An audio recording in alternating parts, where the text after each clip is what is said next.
ladies and gentlemen, and welcome to Conspiracy Playtime Podcast. Tonight, we have a special treat for you. Going live on Jack Allen, his own feed, Conspiracy or Just a Coincidence Podcast. We're going to shoot the shit a little bit tonight and kind of try to hijack some of his viewers. So, everybody, why don't you welcome Jack Allen. Hey, buddy, thanks for coming on tonight. Dude, thanks for having me. I'm very excited. I still stand by. You're one of the greatest people here in this community that I met. You're a good, solid guy, dude. So thank you for having me on. You know, coming from you, that means a lot. A lot of people say stuff like that, and it's kind of empty. But since you yourself are a good guy, I'm going to take a lot of stock in that compliment. So thank you very much, Jack. How are you doing? Your dog's diarrhea is all better, correct? Yeah, it's getting, yes. Today at 5 o'clock, we had a relatively normal poop, but the past 5 days has been every 2 hours. It's like that's a long time for a puppy. I know, dude. And my wife works nights, and so it worked like just I don't know why this is, but he would poop every 2 hours, but only after like 8 p.m. So when she's sleeping, he's fine, so it gets to just happen to me when he's, so I'm the one losing sleep. But now, I'm thankful he's asleep right now. So I hope the worst is over. Yeah, it sounds like you guys have like a karmic shit connection. Your wife goes to sleep and he just starts shitting everywhere. That's pretty, dude. That's kind of how it's felt. Yeah. And she's a heavy sleeper, you know. And I've seen these pictures you've been posting on Twitter. Charlie is a beautiful dog. Thank you. Is he a retriever? Yes, English cream golden retriever. Okay. Yeah. English what? Yeah. I guess it's just like a white golden retriever. Okay. I think, but it's called an English cream. Okay. I thought that's what you said. Cream. Yeah. Something like that. Yeah. Yeah, he's gorgeous, dude. I love retrievers. I had one for years. And it was like when I was in a relationship with somebody, and it was pretty much her dog, even though I raised it. Yeah. But yeah, that was hard to let Sonny go. And now I got. Oh, I bet, dude. Right here. Hey, how's your pup doing? Say hi, bud. Come here. He's good. He's not quite a pup. He's about 8. So. Wow. Yeah, he's a good boy. What kind is he? He is a husky mutt. So his dad was a Malamute Siberian Husky mix, kind of just like a big wolf-looking dog, and then that dog impregnated my sister's dog, who was just a little black mutt. So wow. Yeah. And do you does he have to run a lot? Like, do you have a big yard, or how do you get him, or how do you like get him exercise? Well, so for the first half of his life, I lived out in the country, and kind of as he's mellowed out, he's really kind of just needs a walk a day, which I can manage. So he also has a yard. So I just have a dog door. You have one now? Yeah, I have a dog door. So when I go to work, he can go outside whenever he wants. Oh man, he's living a good dog life. Yeah, he's got it. He's got it good. I don't know what he did to deserve it, but here he is. So Jack, I kind of wanted to ask you about a few things. I think we established this last time you were on my show, and for the listeners who don't remember or haven't watched this episode or listened to it, I'm forgetting which number it was, but it was the mass shooters and serial killers episode, and I was kind of hijacking on your research you did after reading McGowan's book, Program to Kill. Yeah. And I mean, like I told you on that episode, it was a 3-parter that you did, right? Yeah. I learned more on that than I actually did from his book, which say what you will. I mean, did you do other research aside from just reading his book on that? No, dude, I'm a mate, like Charlie Robinson, shout out to, he's like amazing. Cause like I can just, the book, that's like all the time I read the book and I can do the notes on it. But people like, I don't listen too much podcast anymore, but I was always so impressed with him because he could pick a topic, and I don't know how he got all the information to create. I mean, it's so much, as you know, dude, it's a lot of work. Like so yeah, I just take the book and kind of keep it there for that. Yeah. But I feel like you connected some dots that I myself didn't connect when I read that book. So Maybe it's just the way your mind works. And Maybe. yeah, Charlie on macroaggressions, he's great. And Phil, I wonder if Phil's watching. Do you have a chat going? He's in here, yeah. Hey, Phil, and buddy. Someone also says you have a very dulcet tones. It's hypnotic. Your voice. What's the word? Dulcet. I think that means very okay. Skeptic. No, he's using big words to look impress into us. my eyes, Phil. You're getting sleepy. It's sweet and soothing sound. So that's a nice compliment. Well, thank you. Maybe I should start a band. Oh, do you play any instruments, Jack? I played the clarinet in 4th grade. Hey, how about dude, you could be lead clarinet. I'll be vocals. Now we just need a drummer and a tambourine player. Anybody out there want to volunteer for such? We just got to keep it at Jingle Bells and the Saints Go Marching In. I think that's all I still have. Okay, Jack, so once we get going, dude, you just tell me when you want to be done. I know it's kind of, you're 3 hours ahead of me tonight, and I don't know what time you go to bed, but I've been fascinated with the direction your podcast has been going, because you, along with Phil, you guys read a shitload of books, and you take that knowledge and then you kind of move it into this realm. So really what I want to know is, I mean, when your show first started, it was more conspiracy driven and kind of more current, right? Yeah. So when did you kind of step into that other lane and start reading history stuff? Yeah, dude, that's like a good question. I think it was, I guess you run out of like conspiracy books. That's the issue, right? Like and then the more I read like historical books, I find that sometimes the conspiracies, I love, just for example, the Buffalo Bills guy or whatever, is he dead or alive or whatever? And that's, always fun to read about. I don't need to laugh at that, but just like, yeah, it's a good point. Yeah. Yeah. It's fun to read about, but at a certain point, it's like, I can't do a show on, is this guy dead or alive? Is this a hand signal? And there's people that are better than me at analyzing those things. And I feel like I missed so much in learning in school and stuff. And I've just found like this new passion on reading historical books. And so that's another issue though. Like I read like a book on the 30 Years War because I didn't know what it was, but that's also tough because it's hard to do a show on the 30-year war because people in our community, some love history and others, they just want like, the reptiles and stuff like that, which is so much fun. But I don't know. I feel like it's played out. I'm like tired of, I'd rather just learn something that I can actually talk to regular people about. Okay. Well, see, I kind of like that because to me, let's take the reptile thing since you just said it. Yeah. To me, that really ties into history. Like if you want to look at the bloodlines, the 13 bloodlines, what have you, and get into that stuff, then you have to at least sift through a little bit of historical topics. And so I feel like there's certain podcasts out there that really dive into history, and then there's certain podcasts that really dive into like conspiracy theories of the modern era. But there's hardly a lot of people that are doing like a crisscrossing. So that's kind of what we wanted to do here when we started at Conspiracy Playtime, was kind of look at historical events. Like my co-host, who I hope you get to meet at some point, Jeremiah, really good dude. He's kind of in the middle of shifting his life. He's like you.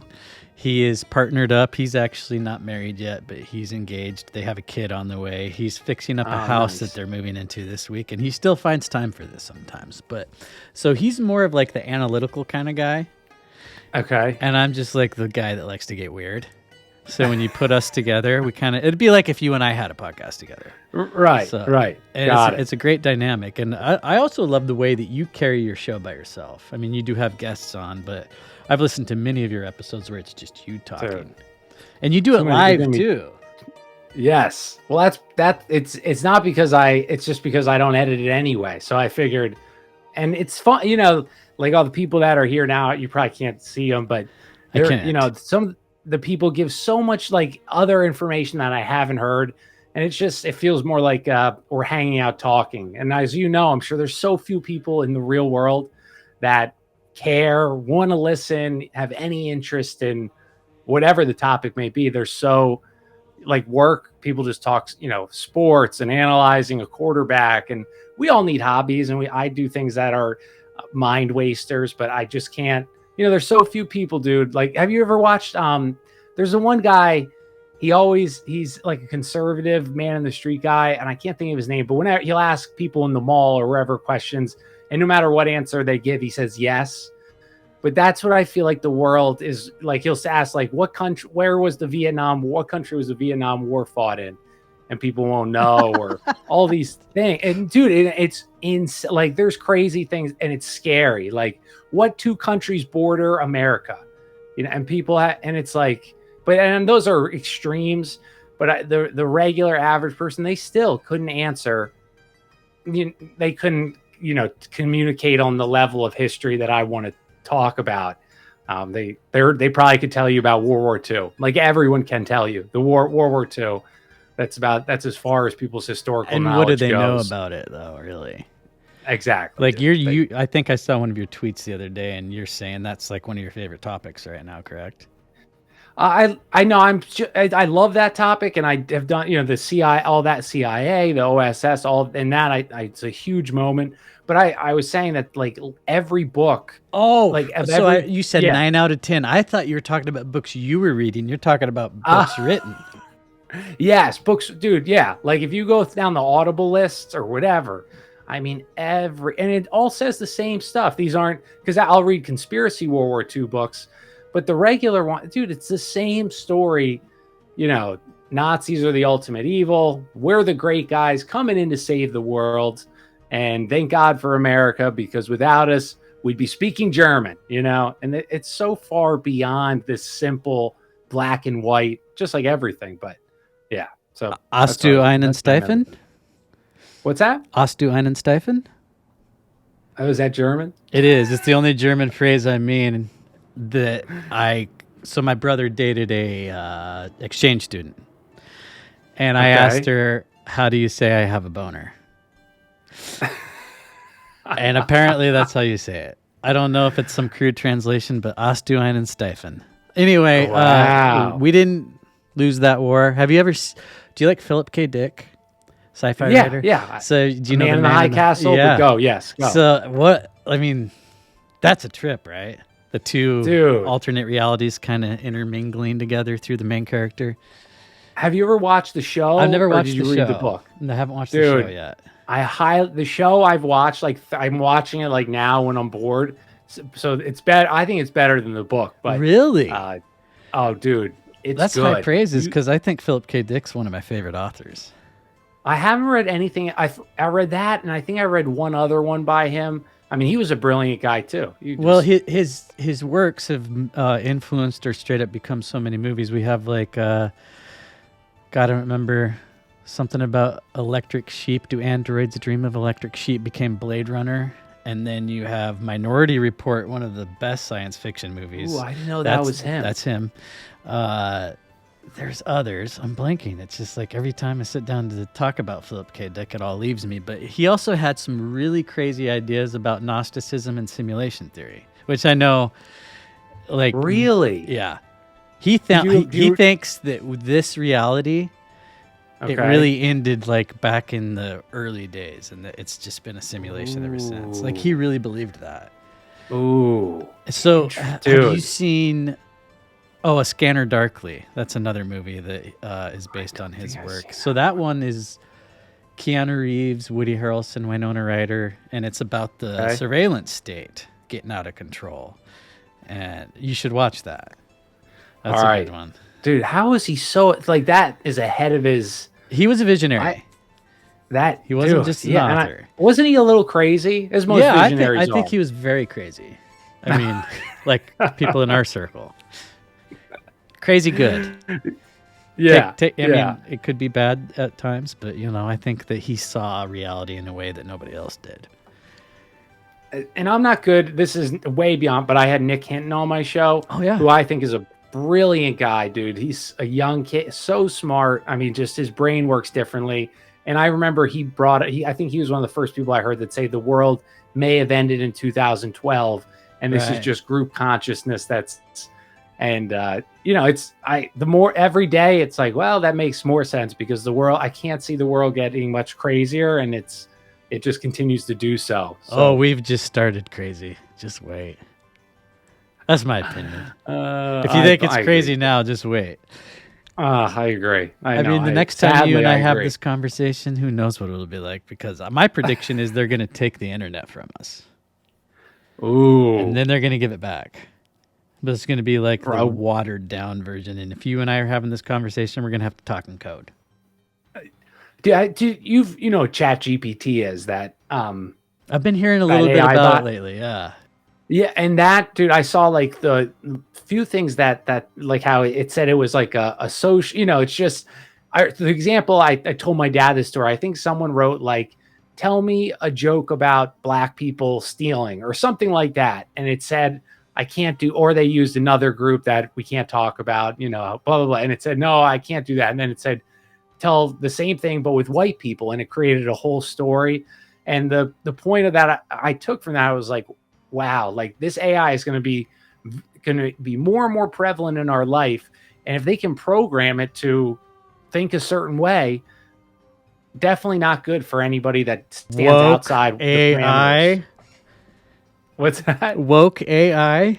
Yeah, exactly, dude. Oh, and shit. That's coming. Yeah. That's the scariest thought I've heard all day. I've heard some. I think the chat, it even said, they asked like, what's your political party? And it was like, oh, I'm a bot or whatever. I don't have. And then they said, but if you had to pick, and it said, I would be a socialist. And I was like, are you shitting me? No. Yeah. Dude, yeah. Do you still talk to that one guy? The communist dad? I mean, I had another one on too, but not really. I follow their accounts, but. Yeah. Well, I got blasted off Twitter right before the new year. I got taken off. Yeah, you should follow my new account because it's tiny. Like I'm trying to get my followers back. I think you might be following me. I don't know. Yeah, the conspiracy. Without a not underscore play. So that's your new account. That's my new one. It was conspiracy player. There was no slash. I see. Yeah. So, dude, I basically, you know who Hassan Piker is? Yeah. Yeah. So and I'm sure you know who Sydney Watson is. Yes. Yeah. So he piled on after she went on the Vice thing and everybody ganged up on her. And he was showing a video of her on there and he just started calling her all sorts of names and stuff. And all I said in my tweet was, do you mind if I cuss on your live stream? I said, he's the biggest cunt bitch out of all of them because when Sam Hyde like trolled him saying he wanted to fight him, he was shaking in his boots. That's all I said. I got taken down for hate speech. I appealed it, and they said, not only are we taking you down, but it's permanent. We didn't need to give you a warning because we've determined that your account's sole purpose is to spread hate and violence. This is the new Twitter. This is Elon Musk's free speech Twitter. But I got to tell you, I was also releasing several threads about Elon Musk daily. Ooh, so interesting. I think that's why I got taken down. I call people cunts all the time. Just for fun. And that's usually when they're being one. But, I mean, and in my appeal, I also said, well, it's scientifically proven that Hassan Piker is a cunt. So why are you guys taking me down for that? I wasn't going to take it bending over. Isn't it amazing, though? Like, I'm not, Odd Man's the expert on Fabian Socialist, but like, H.G. Wells and all those guys, those great authors were all Fabian Socialists. And I used to think like, how like these guys had power, money, like why would they want to share that? And then the perfect example is just look at the Hassan. And for people that don't know, Hassan Piker is just like he's the Turk guy's nephew. Yeah. Yeah. Cenk Uygur. He's Cenk Uygur's nephew. Yeah. Yeah. And like he bought like a $2 million house, but he's a social. It's like, so I can see how this, history just rhymes all the time, but I just found it's just amusing that it's the same story, dude. It's the same exact story. It really is. And we got way off topic, but that's all right. It goes where it's going to go. But yes, exactly. I want to get back to you and your divergence into history. And one thing I wanted to ask you about, you have the most unique take on the Jesuits that I've ever seen. Do you want to explain that a little bit? Because I'm I fascinated would to no end. I would love to, dude. And I don't know if I'm sold on this theory yet, but You don't need to be. okay. All right. So the thinking, this is my so far, I read quite a few Jesuit books, but basically my theory is that, starting to wonder are the Jesuits actually just they're a militant group fighting the Gnostic New World Order or whatever you want to call it. And the reason why I say this is because the Knights Templar were a group that I'm so fascinated by in the Crusades. And I always joke, like, let's take back Jerusalem again. And so I love the Templars. And for the longest time, I thought that when they got banned in 1307 was because, they had this money. The King of France wanted that cash. That's why the Pope was jealous or whatever. And then, and they were the good guys. And that's why the Catholic Church went after them. And so if they're the good guys, the Catholic Church is the bad guys. The Jesuits are the bad guys. But the more I read, it just seems that it's this battle that's been going on between this Gnostic group versus the Catholic Church. And so I'm starting to think maybe and this is not like the Catholic Church is the most demonized entity, and it's absolutely super corrupt. But why is it so easy? Like there's no other, it just is odd to me that the Jesuits and the Catholic Church, you can trash them constantly. The media trashes them, even though, the priests raping kids, even though public school system has way blows the Catholic Church in sexual abuse cases And out of the Hollywood, another thing. And then modern politicians. There's but yet we don't hear those. We just hear the Catholic Church. And so I wonder if maybe they created this militant arm to actually try and stop whatever group the Templars and whatever they became, the Freemasons, that was their defense mechanism, was against this group. And that was and I'm still working on this theory, but the Templars, they grew out of the Canaanites, that belief system. They became the Caribbean pirates. That's who was in the New World. They had all these ancient maps. Was Johnny Depp there? He probably was, dude. That's probably that's why Amber Heard, she's probably a Jesuit. She was shitting all their chests. Sorry. But and then what? Oh yeah. So and then the East India Company was started by the same Caribbean pirates that were mostly all the power people were Templars. So I just keep going down. I just keep finding this is definitely an evil side. This Templar group, this Gnostic group, or they're doing some crazy stuff. And so it doesn't have to be good guy versus bad guy. That's so simplified. Right. But I think if I had to pick a side, I would pick the Jesuits over the monopoly having Gnostic, kind of Luciferian people. So that's my working theory. But yeah. Well, I'll tell you what I like about it. Okay. Yes. I would love you tell me. Yes, please. Well, the reason that it piqued my interest, because I like when I hear something, especially from somebody in the conspiracy community, that goes against everything we always all talk about. Yeah. And so I had a visceral reaction when I heard you first mention, and I don't remember even what episode it was. It might have been one of your group little roundtable things, or it might have just been, I think it was you with other people. But I heard those words coming out of your mouth. Like, what if the Jesuits were actually, I don't remember how you worded it, but yeah. And I was just like, what? It was like the record skipping, And I was like, Jack. And then I just heard you explain a little bit, and that's what they would do, though, is if the people fighting for good would be the most demonized. Yeah. And the most collectively shit on. So when I heard you say that, that's kind of where my mind went. And then I heard you expound on it a little bit more. You were talking to Odd Man, and I don't remember who else. This was a few weeks ago. And so that's one of the main reasons I wanted to talk to you tonight, was that bit alone, but not just that, but that was the main reason.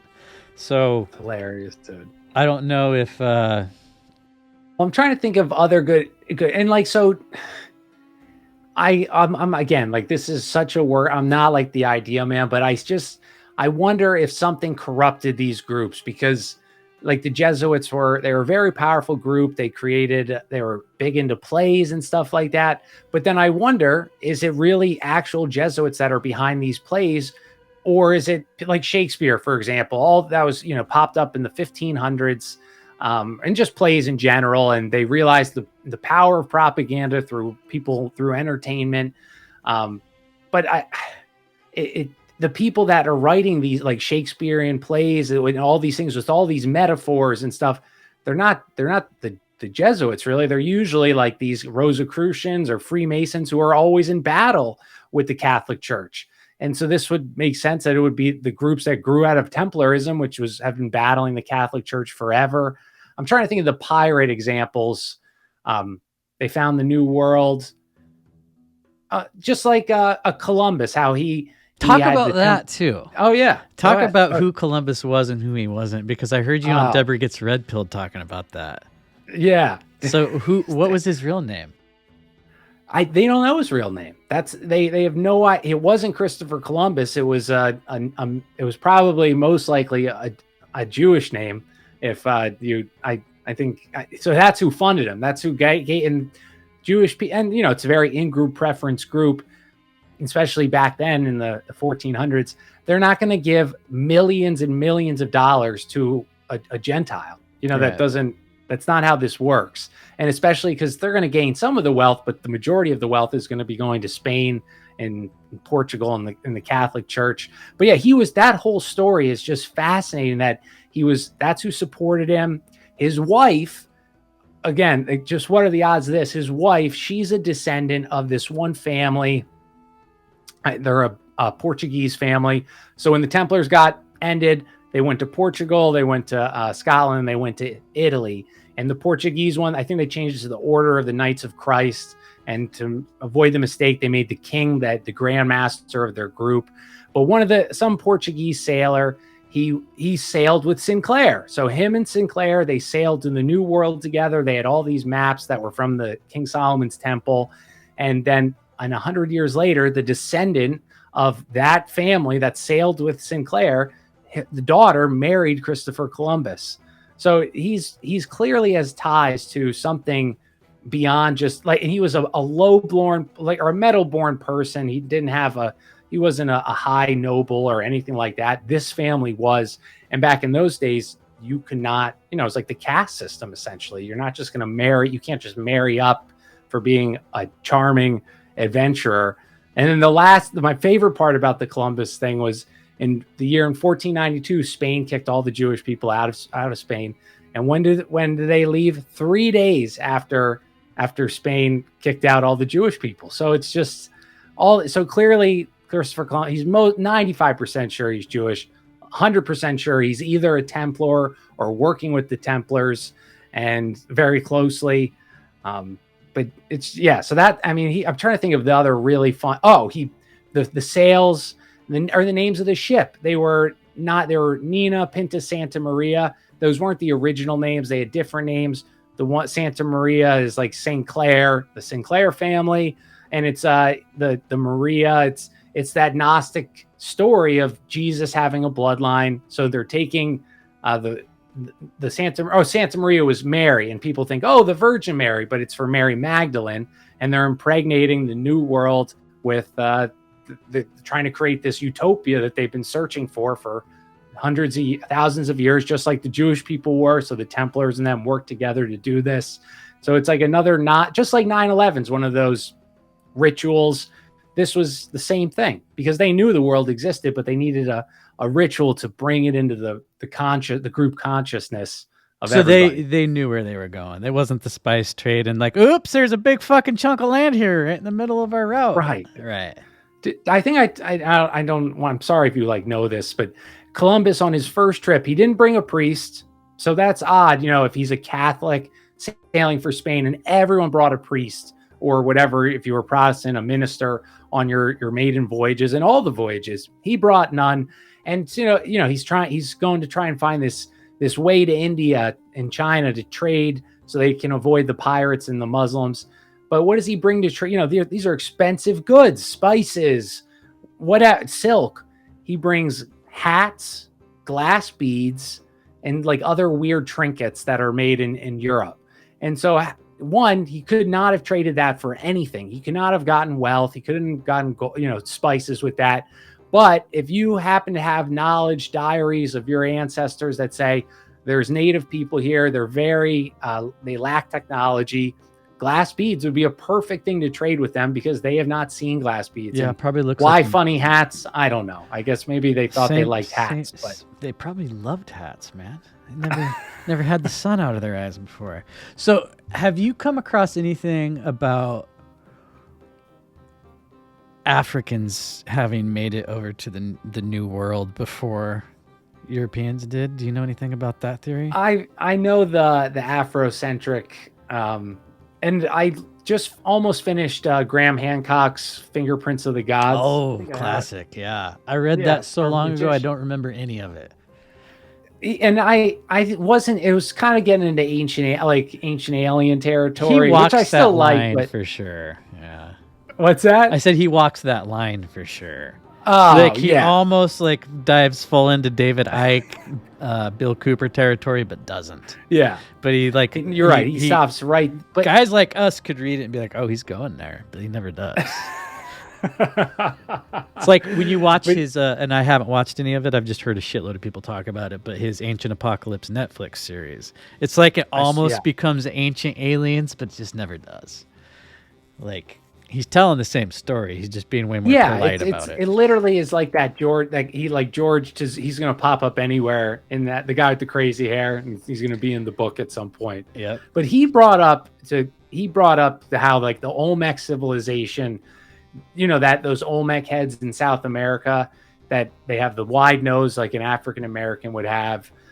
They don't look Hispanic. They don't look indigenous. They look like African American. So I don't think it's too out. I don't think that I disagree with them that like they were here first and all that stuff like that. But it would have been more like Brazil. Like down there, I think if they were going to make it somewhere on crude boats, it would probably be like to more southern South America, more than like where Columbus supposedly went. That's a good point. And I mean, they did have a heavy slave trade if you look at history, but also they were a lot closer and a more of a direct route. So I've always wondered about that. Exactly. Because their population is how much? It's not a lot of white people. It isn't. It's not. I mean, it's not. Brazil's got like quite a melting pot, but yeah, like deep roots into the African American community. And I mean, it's not African American; they are South American. I don't like that term, African American. I never know what to say anymore. Black. I mean, I don't think. I mean, it's like what's in the vernacular. People used to say colored people. Now it's people of color. But people know what we mean when we say black. So there's black and white people. Yeah. And then there's like people in between. What do you think about it? Do you like that theory or no? I like a mix of it. Like I think that history is telling us a certain side of what they want us to know about. Like let's just take, my dad's a high school history teacher, retired. But no way. Oh yeah. Yeah. And I don't want to get too far off topic, but a few years ago sat down with him and asked him about Operation Northwoods, and he looked at me like a dog being shown a card trick. He had never heard of it. I'm sure. Well, then we pulled up, it was on Wikipedia at that point because, I mean, Phil might know what year this was disclosed to the American public, but it wasn't that like long ago. It was definitely after 2000. My dad went to college in like the 80s. So but he looked it up on Wikipedia and he was just like, holy shit. He's like, this is real? Why don't I know about this? I was like, I don't know. Your job is to just teach kids what to believe about history, and you don't know about this. Yeah. But so anyway, to get back to my point, I think that there is truth in the curriculum that we are spoon-fed in high school and whatnot. But there's also a lot of bullshit in there. I think I don't think we should throw out the baby with the bathwater. They are giving us a narrative that does kind of harken back to maybe some things that actually happened. But I think what you're doing, you're reading a lot of books and you're kind of coming up with your own opinion. And I think we got to do that because people need have you ever considered writing your own book? Think I lost you, Jack, or did you lose me?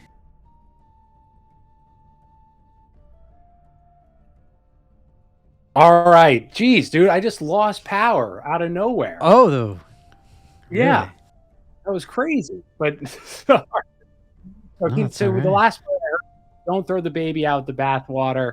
And sorry, everybody. I know I just shut off everything. But anyway, I don't remember exactly what I said after that. I was saying that I theories and yeah, baby in the bathwater, your own theories. yeah, And then so I think that was the last I I heard. like what you're doing, where you are reading a bunch of books and kind of coming up with your own opinion on some of it.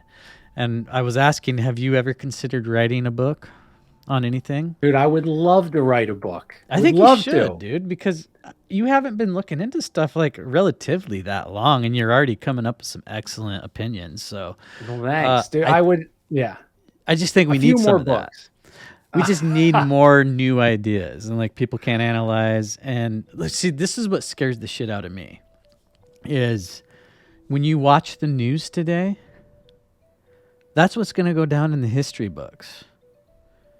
And we're living through a time right now where we can see with our own eyes the shit that they're reporting is so far off the truth that the people that are reading about it 20, 30 years down the line, they're not going to know. They're going to hear like crazy old people like me and you going, that's not the way it happened, I tell you. If we're still alive. You will be because you're healthy. Hopefully, No. I don't think I want to be alive in 20 or 30 years. But if I am, I'm going to be that crazy guy on the front porch going, Same. yeah. So, Yeah. yeah, that's what scares me. And you would be someone like writing alternative history books. One day, but you're right that the whole history, and that's like so did we talk Tartaria last time or no? No, we should though.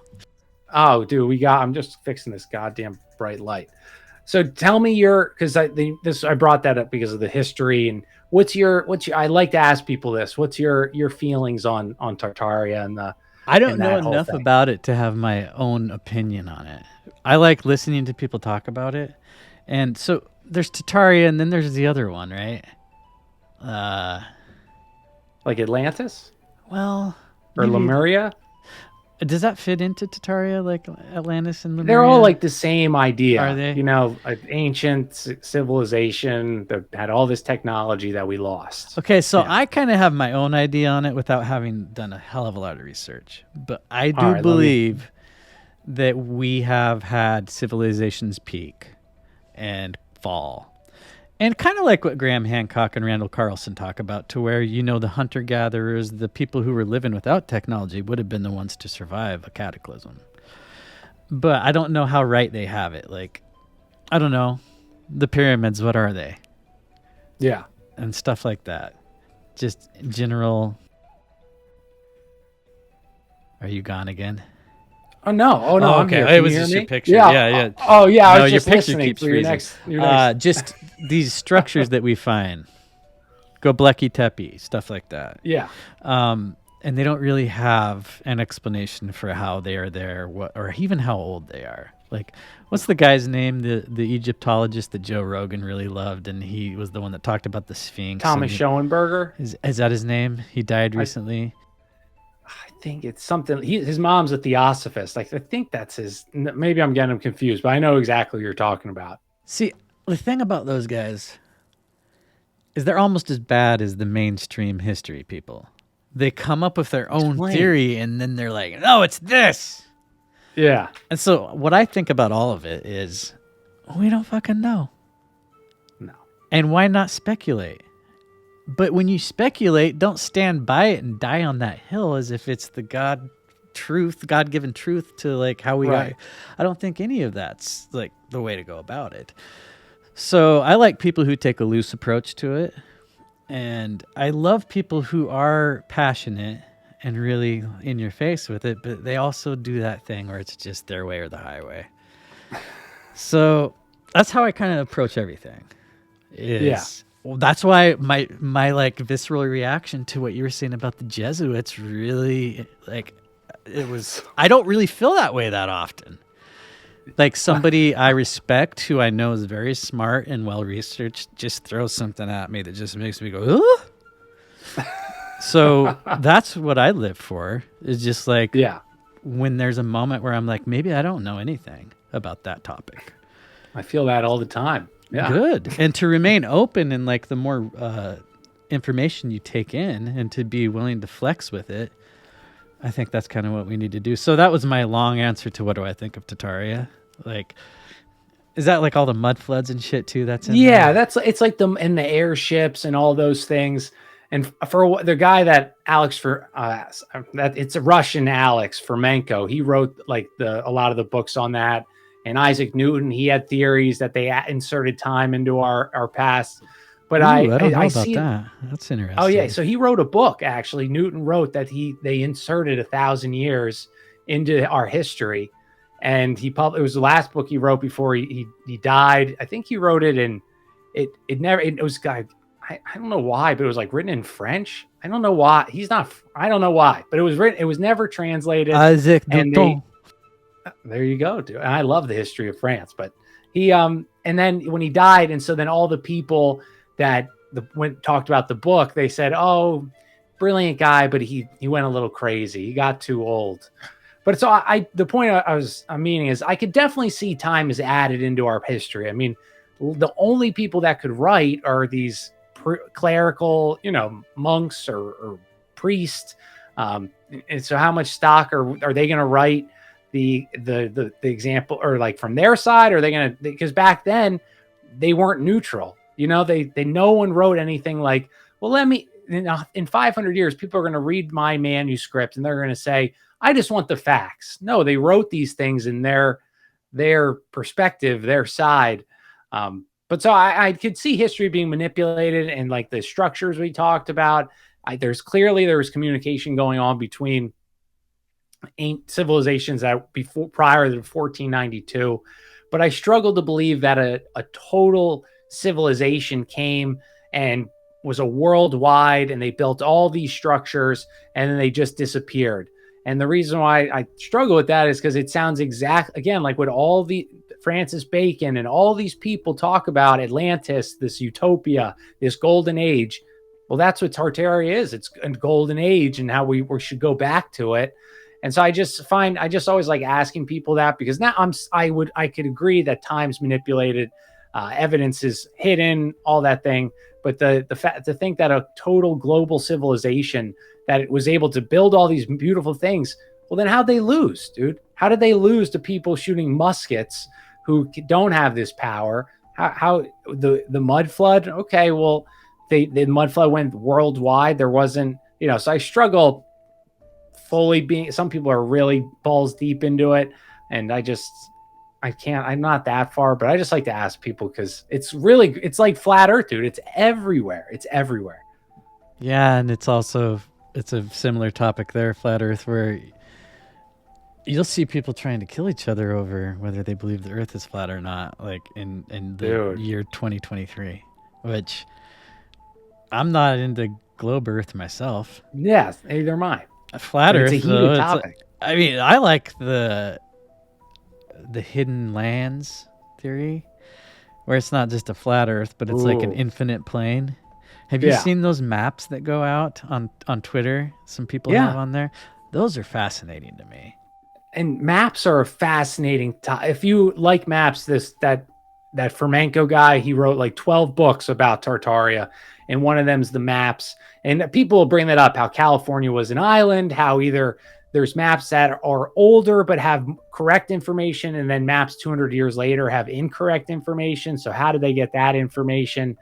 But it wouldn't shock me that I swear there's land that how would we know, dude? We have no idea if there's extra land other places, but I do believe there's Antarctica or something. There's more than what we're being told. Why is it so heavily guarded? Speaking once, let me turn around.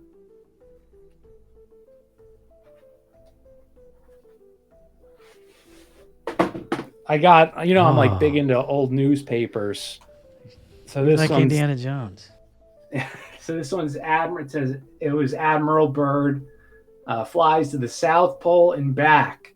New York Times. Looking over almost limitless plateau, drops food, lightens ship on perilous trip.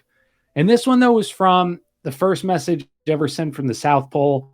But this one was from 1929. So I had no idea that he went there, Operation High Jump, and before that in 1929. But, there's like the Piri Reis map and stuff that have this, that's the one that has Antarctica's shoreline on it. And it's supposedly from the 1500s, or that's when Piri Reis made the map. He said it was from earlier sketches. So there is something so weird, like maps and exploration. There's just something so odd going on there that we're not being told the whole story. Yeah. Do you know Andy from the Deep Share podcast? Yeah, he's a brilliant guy too. So this is a topic that he's really fascinated in. I just heard him on he was a guest on somebody else's podcast recently. Okay. Loco Listens. Do you know who that is? Oh, I've seen them on. Yeah. So we just started following each other on Twitter. I don't remember his name though. He's a hell of an interviewer. He was interviewing Andy in this episode I listened to, and they got onto that topic and just a whole bunch of stuff I'd never heard of before. But I'd love to pick his brain about that. He's it's because everyone starts a podcast, and I love it, but a lot of people tend to fall off because they're like, wow, you look at it and you're like, oh my God, this is so easy. You just talk, and then after you run through your first 10 guests and you're like, shit, what am I going to do next? And then it usually slows down. But what was the point of that I was making of that? Something about Andy. Andy, though, I saw him. And so I always pay attention to new people, but he really impressed me with, he brings up topics, and he's a little bit different of an area that I read in, like he talks about the pics. I don't even know what he's talking. I can't even understand half his posts. They're beyond my ability to, I don't know what he's talking about, but yeah, he's a very smart guy. Very smart guy. How about Great Deception podcast, Matt? You know him? Good old Matt. Yeah. Have you worked with him? I wonder. We always message each other. He's his Instagram's amazing, dude. He works. It's so hard to create your own stuff, dude. He creates all of his posts. I don't know if he does it weeks in advance or how he does it, but he's spent so much time curating photos. He's an awesome guy as well. He's more Tartaria than I think, but we haven't talked in a while, so I don't know where he stands anymore, but he's such a good guy. He's going to come talk about World's Fairs on Conspiracy Playtime here in the next month or so. So I'm looking forward to that, because that's a topic I'm really fascinated in. But I've only done surface level research. So I just loaned my book. So where I got these newspapers, most of them next to my house is this huge fire hazard building with just books, coins, Nazi memorabilia, everything, dude. And that's where I get all my news. So I have a bunch of newspapers that are from the Columbia World's Fair. So all the actual from Scientific American, each week or month, they would highlight another invention that's at these World's Fairs. And I've gone through them. And so I try to always show Matt those, but that's another thing that story doesn't make sense either. 700 acres that they cleared in 2 years with no power tools. It was a swamp, or raising buildings, raising a whole city block 5 feet into the air by just using men and wood and leverage. And people, that was the thing in Chicago. They did that. And they didn't even shut the block down. People were still shopping while they're raising these 5-6-story buildings 5 feet in the air. Yeah. It makes you wonder. What? Dude, that doesn't make any sense. So there is some odd, all the fires that always that's that time period. And that's what I love.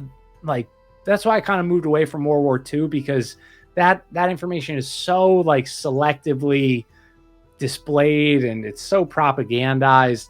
But things before that, especially if you can find authors from earlier times, I just value their information so much, because the AHA, the American Historical Association, didn't get their claws into it before these people, wrote their books. Yeah. And I mean, when you look at World War II, in the mainstream accepted history that we all we regurgitate it because it was what Yes. was taught to us in high school, and it's all in all the Steven Spielberg movies and everything. They leave our hand, the United States of America, and our secret societies and our intelligence organizations.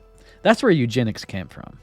Right. This is not something that they came up with over there. No. And so, dude, part of me believes, and this is very controversial, I should put on my yay mask when I say this. So part of me believes, just kidding. I'll just say it as myself, but I wonder, honestly, was Hitler even fully aware of the concentration camps and what was going on in there? Is that was just like a side operation by somebody else? Because I'm not saying Hitler was a good dude whatsoever. No. He obviously wasn't. But it just seems like there was so much going on at once, and our reluctance to enter the war until very late, after Russia had pretty much already won it, really suspect. Just the whole thing, Pearl Harbor, and just all of it. It's just all so convenient. It is too convenient, dude. Ugh. Don't strangle yourself, good sir. I'm still working on this book, but it's called Hitler Was a British Agent. Ooh, I like the title. Yeah, dude. I read it on an airplane, and everyone was staring at me when I was on it. But so like. But was this when you went to Denver? Yes, it was. Oh no, I think it was on honeymoon. I brought it to embarrass my wife, so that's when I did it. But yeah, that's like the way we found out about the concentration camp supposedly is that these two guys, they were in it, they escaped. So I guess we didn't know about them. I guess somehow before that, these two guys, they escaped. They hid underneath a wood pile for 3 days. Then they ran like 30 miles and they found somebody. Then they got shipped back, and they're the ones that were the first ones to break the story. And you can see how it's like, it's just so hard. What do I trust? What do I like? That sounds ridiculous. The same way, like Winston Churchill, the way he got famous was a similar story. He was trapped in a POW camp in the Boer War, which the British were raping, poisoning wells, killing women and children. They were the bad guys, but the Boers were, history says they're the bad guys. And Winston gets trapped, and he climbs through the mud for 3 days, crawling. He's about to die, and he comes upon a small cabin, and they have water, and they give him water. And then he continues. They're all looking for him for another week, and somehow he finds a boat. And what do you know? The boat's going back to England, and he gets to go escape to England. I think they do these stories because humans love good stories, love an underdog story. And so that they do this, it's just propaganda, dude. And they've been doing it for so long. The Opium Wars, I'm working on them right now. Oh, nice. Dude, it's like hilarious. Like China didn't want the opium there. The emperor did not want China was a mess then, but the British came back and they said the Chinese, they hate free trade. If they really cared about opium, they should just make it legal and tax it. And they had all this propaganda. The Chinese attacked this poor British smuggler and they killed him. And this all led up to, and it's amazing to me that, nothing is new under the sun. It's just the same old false flag operation that we still use today, right? Dude, exactly. And I haven't read, this is my last one I'll show you, and I'll stop reaching. That's great. Around. I like this. So this is a 1934. Let me get it closer. So it was about the Nazi coup. Let me try this way. There we go. The Nazi coup, when they, the Reichstag, and they overthrew the Weimar Republic officially, or the president or whatever. And this paper, though, I've read like the article on it, and it's just funny that in 1934, they weren't evil. The Nazis weren't. It wasn't written as, they were written as like normal. They purged these people, and it's. I have a World War One. I don't know. It's just fascinating to me, dude, that what we remember as history, and then when you look at old sources and resources, it's not what was going on at the time. I don't know. I don't know if that made any sense. It made a lot of sense.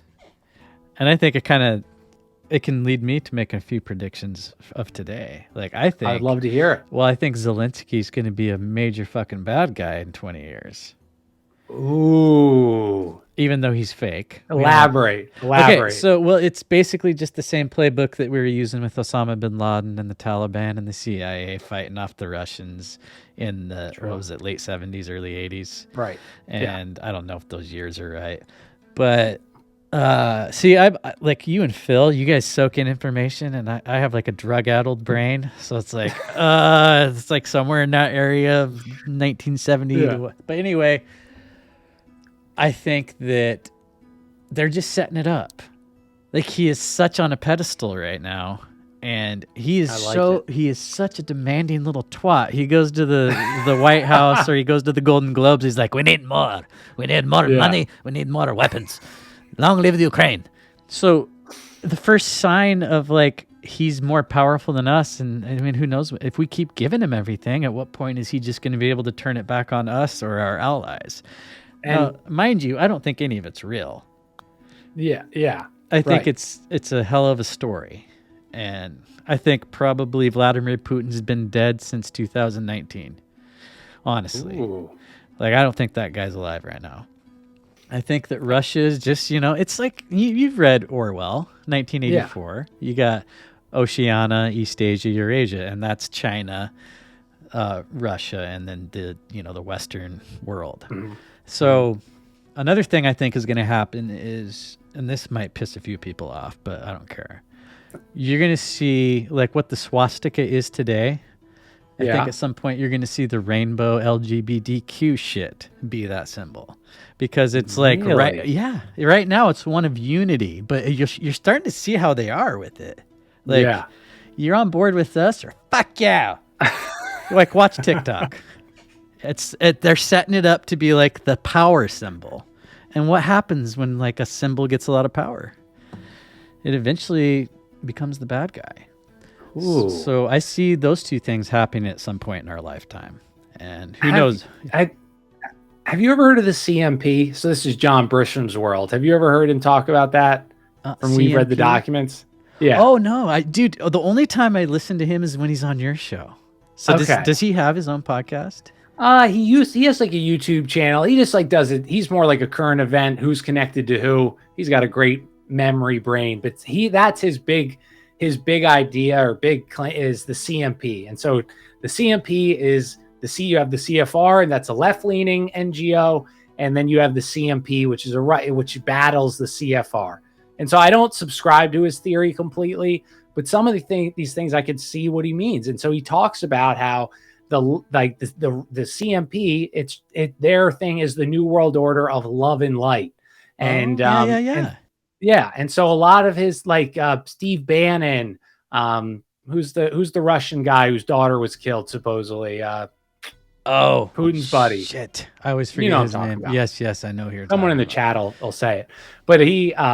And if any time you want to incorporate stuff into the chat, go ahead, because I can't see it. So if like someone's making a great point and you want to say it, I will. They always make great points. I try to, but yeah. So he says that's like what they're going to use that the CMP is actually gaining control. They're gaining more power, and so they're going to flip everything to this love and light, like a new age kind of ecumenicalism Christianity, where it's a one world religion of loving and vibrations and energy.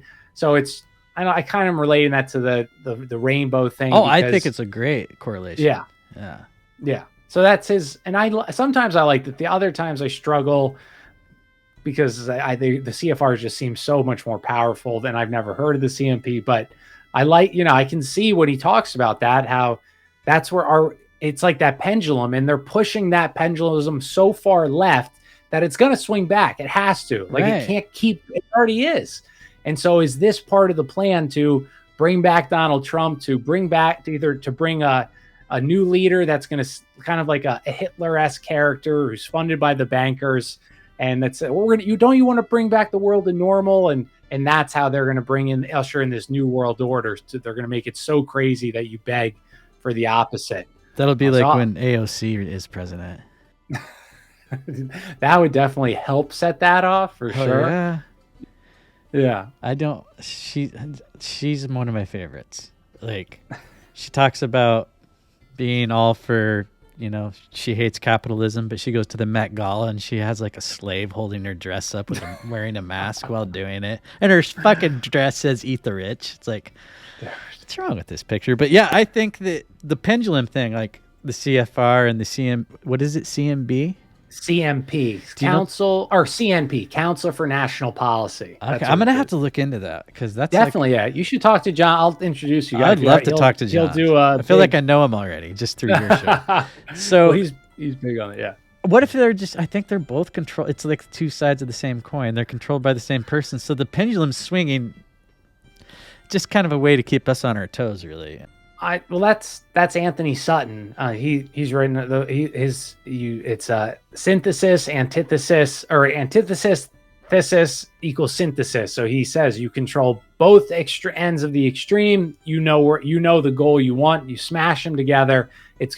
You can then guide it's kind of like the problem reaction solution thing, Yeah. but that's And so divide I- and conquer yeah. and just all the old playbook. right. So I kind of agree with you. I don't know. I struggle to believe there's two factions vying for power because it just seems so coordinated that And maybe there was at one time, but at some I point agree. somebody won and they control everything now. I mean, that's truly what I believe at the heart of it is. It's all shadow play, and you can invest as much of your time and energy into understanding it as you want, yeah. but the information is controlled and filtered. Yeah. So to go back, you said that you don't think the Ukraine wars. Do you mean are you in the camp that you don't think they're fighting, or what do you mean when you I said think that there's fighting going on. I think Okay. there's death. I think there's lots of use of weapons going on, but that's all part of it, as it always Yeah. has been. I Yeah. think that, like I said, I honestly believe that. In fact, I don't know if this is a Mandela effect in my own personal life, but I remember in late 2018, Putin announced that he was dying. It was on an NPR story. I still listen to NPR every morning, because you got to know your enemy. Like, Yeah, that's I true. pull my That's true. fucking hair out when I listen to it. But I swear, he said he had Parkinson's disease, and that he's going Yeah, to step yeah. down. Yeah. And now he's like strong as a bull and leading this charge into Ukraine. I mean, I think that there is a charge, but I think a lot of us giving them weapons and these rockets and stuff, a lot of that shit didn't start fucking up until we put our money into it. And I mean, is it Odd Man that does like the Color Revolution deep dives? Yeah. Yeah. So yeah. we've had our hand in it for decades, right. probably longer. And this is our war. It's a proxy war. Oh, I like it. But it's not a war between Ukraine and Russia. Agreed. Zelensky's not Ukrainian. He might live there. And was he born in Ukraine? Or I have no idea what his story is, but this whole rise Interesting. like a phoenix out of the ashes. He's like Trump. He was a reality star. Like, he was a comedian, failed comedian, had a show. In the show, he was a high school teacher who became the president. And then he became president in real life. I mean, it's too on the nose. Like, they need to be. It's just, maybe that's on purpose so that we won't ever say. But well, I wouldn't be the dying of Putin and stuff like that, dude. I mean, all these leaders have, and we can clones. I'm sure those exist as well, but body doubles are a totally there's a movie I've always bring it, The Devil's Double, and it's about Saddam Hussein, his son. And his son. They all have body doubles, and so do our powerful. They all have body doubles. Yeah, how many Bidens are there? There's got to be like at least 4. And that might be like hard, but it literally happened. And they did it too in olden days too. Like in ancient times, they did. Obviously, they didn't even know what the ruler looked like, so you wouldn't know if they would just see a painting. So you don't know what your king is. They did the same exact stuff then. So I wouldn't surprise me that Putin, because if he died, there's going to be chaos in Russia. So it's easier just to go along saying he's doing great and killing it. But Yeah. yeah. I don't know. Like, I think that there is a bunch of carnage going on over there, but to the level of that we can know about it, and It's just I've noticed like as 2023 started rolling, we start seeing like, oh, maybe Ukraine really isn't kicking as much ass as we said they were. It's kind of the narrative I'm seeing right now in the mainstream news. Is like, yeah, the tide is turning. So who knows what story they're going to lob at us? I don't know. Right. Well, so I'll go in like 10 minutes. So it's all right. So where do you see what do you see America is going to happen in America in these next few years? Ooh, I mean, without being black-pilled, which Okay. I can be, I think that politics as we know it are totally going to dissolve. It kind of already has. Yeah. Like my friends in my daily life that are political, it's dwindling like day by day. It's just people aren't buying That's it great. anymore. And I used to have people yell at me when I told them I didn't vote for president. And like I vote for certain measures and stuff locally. I'll vote for that, but I'm not going to vote for politicians. Like I don't know any of these motherfuckers, and I don't think any of them have our best interests at heart. And I think that view is becoming more prevalent. So I think that what we've seen in the last 10 years is the election integrity has totally gone out the window. I mean, you look at the way that they do these elections in South America. Like, look at the stuff that's going on right now in Brazil. Yeah. And is it Puerto Rico that's just kind of flying off the handle right now? Or there was some country down there. God, I don't know. Maybe somebody in the chat could tell us, but yeah, if they know. It's a recent one. And it's just, and these elections actually, compared to ours, they look like they're kind of legit. Yeah. So, but we're trying to say it's the other way. And that kind of just, I mean, like Venezuela, that's a great example of, I think it was Jimmy Carter. He went down there and he said, this is like the tightest election I've seen in my entire life. So, and that was when, what's his name? We put Juan Guaido in there. I can't remember the other guy's name. The guy that's still running shit, I think. Chavez? No. The guy that's running it now. I can see him. He's got a mustache. Right. Yeah. He's kind of chunky. Is he? I think so. Yeah. Yeah. He's a little chunky. Everybody's chunky compared to you, Jack. No. He's deaf. Go ahead. Just to get back to your question about where America is going to be in 10 years, who the hell knows? But I think it's going to get worse before it gets better. I think that the surveillance state, people read Whitney Webb and listen to James Corbett and those people, they are putting everything they have into this right now. And I think the thing is to be reliant on technology. You're going to have to be heavily surveilled every single moment of your day. And even me, I have a flip phone, but I'm talking to you right now over the internet. Yeah, I got rid of my smartphone like 2 years after getting it. It just Good creeped for me you, the fuck out, dude. It's not like I don't take pride in it. It's almost a weakness. I was addicted to it, and I also felt like that thing being in my pocket all the time, it just didn't feel right. Wow. And so I have a tablet now that I use for internet stuff, and then I have my desktop that I use for the podcast. But still, I'm heavily reliant on technology. Compared to most people I know, it doesn't seem like it. But if I leave the house without my phone, I freak out. I can be halfway to work and turn around. True. Yeah, I would too. Remember when we had landlines and we didn't think twice about it when we left the house? It's like another world, dude, isn't it? It's only getting worse. It's like another world compared to back when we left the house and the landline was home. And we had an answering machine if we were lucky. Now, we talked about the chat bots and just all the social media stuff. It's just amping up to just totally run our lives. The metaverse is going to happen. I don't know when people are going to fully immerse in there, but 10 years from here, I don't think it'll be that different, but we'll be well on our way to it. Right. We kind of even if you look at 5 years ago, dude, like no one knew what like a lot of people knew podcasts, but not Joe Rogan. Not the word. Yeah, that was it. That was, and now, you look just how many new podcasts and everything, like it's just, it's scary, dude. It's like, it can be I think sometimes Ted Kaczynski, he was onto something, dude. The Industrial Revolution. I love Ted Kaczynski. I wish I had a shirt that said that. Doesn't tinfoil hat have the Unabomber was right shirt? Unabomber was right, or something. I want to get that one. Yeah, that is a good. But yeah, it's just, and it just, it seems that it's like oh my, this is gonna like embarrass me. So there's a show called Once Upon a Time. Have you ever seen the show?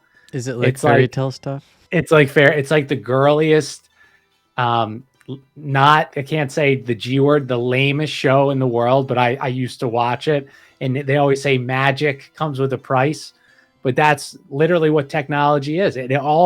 This convenience, you're losing something for it. For whatever the convenience you're gaining out of it, you're losing something probably worth more than the convenience you're saving. And I just see more and more. I mean, I look at like my boss's kid, both parents work. He's exhausted. He just wants to relax for a little bit. His kid's on the iPad constantly or Xbox. And if he takes it, he freaks out. The kid goes crazy. And we're raising a generation that's it. That should be alarming to that dude. Like, and that should say, hey, maybe I should take it from him. Right. But then I see though the flip side, like you work 50-hour weeks, you come home, and it's like they know we're in a lose-lose situation. You'll turn on the TV so you get 30 minutes of quiet from your baby or your kid. And so I don't have children, God willing, we will, but so I don't try not to judge people, but it's like the options, it seems, is like drop everything, move into the woods, or you just try your very best to remain, within the not too crazy and falling down all these technological addictions of, video games or whatever, computer games, technology. Have you seen Captain Fantastic? No, I don't think so. It's not a Marvel movie or anything like that. It's not a superhero movie. Write this down. You got to watch this movie, Captain Fantastic. And it's about a guy raising his kids in the woods. And then how they have to kind of like assimilate into the real world because of something that happens in their life. And he's raising like a bunch of socialists. They all love like Trotsky, and just it's great because he didn't tell them to. He lets them believe whatever they want. But as they get older, they kind of come out of it. So anyway, I think there's a middle ground to be had there. Like, you can not give your 3-year-old a tablet. Right. They're going to be around it, but make it the thing that's like, oh, maybe when you're a little older. All right, my last, we'll end. So since you like the Jesuit, so I started thinking, what's your feelings on capitalism, communism, socialism? Are they the ultimate evil? What's your take on that? I think I guess it's a vague question, I know, but go ahead. I think they all lead to the same place eventually when they're taken to their most extreme. Like, you take a totally capitalistic society, totally socialistic, communistic society, they're going to reach that same point of just straight up tyranny. Hence, Jack, why I'm an anarchist. And I know that you give me shit for this, but I stand by it. No, I agree with you. Because like that's the boomer population, like socialism or communism, and it's all the same. And it's not the same, but it's. In the end, they're totally different, but you take into their most logical conclusion, right? But I don't, the world's not fair. Like, I don't believe if you work 40 hours a week at Wendy's as a manager, you should deserve to be able to go to vacation. You should be able to deserve to, not live paycheck to paycheck. That's not, I don't think people that don't work deserve those benefits, but that's why this ultimate capitalistic society or whatever now I know that this is like crony capitalism. Yeah, I was just going to say it's a broken system too. It's not it's a horrible system. And granted, it's I get the best chance you can to move through the ranks and everything like that. But it's monopolies. That's been the goal since the East India Company, dude, has been to hold a monopoly. And that's where we're going. The Rockefellers did it. Oh, we broke them up for Standard Oil. Well, not really. He owned 41% or 49% of all 5 of those gas companies that they broke Standard Oil into. So is it really a monopoly anymore?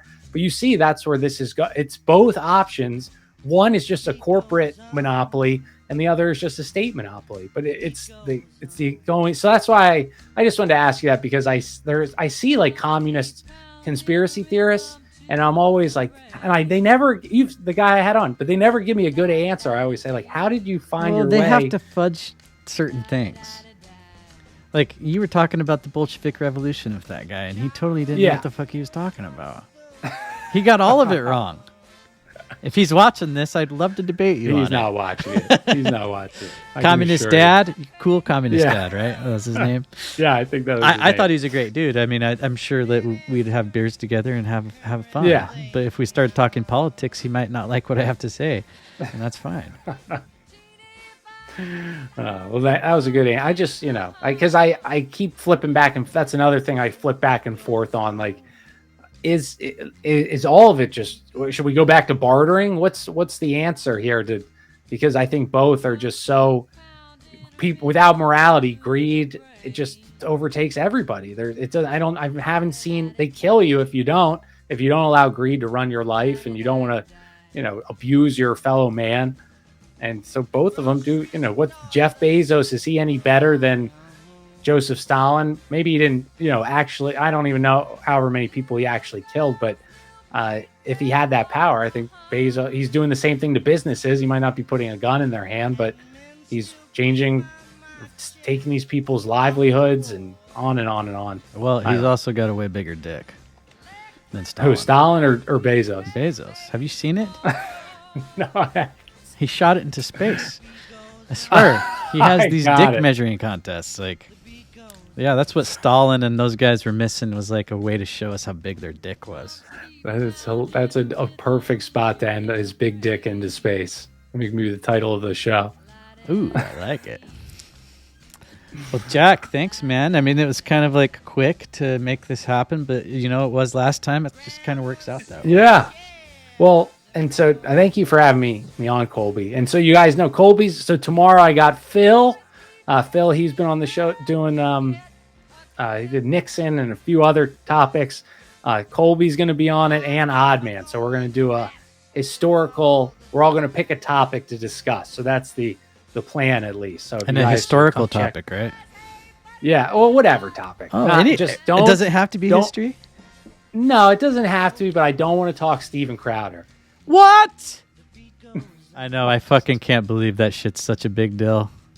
He's a bitch. Daily Wire bitches. They all are just. All right. Anything but Steven Crowder, I can work with that. All right. Perfect. All right. Thanks, man. We'll see you tomorrow. All right, dude. Here, I'll end this. Right. See you guys. I'll see you tomorrow, 8:30. All right. Bye. Goes on.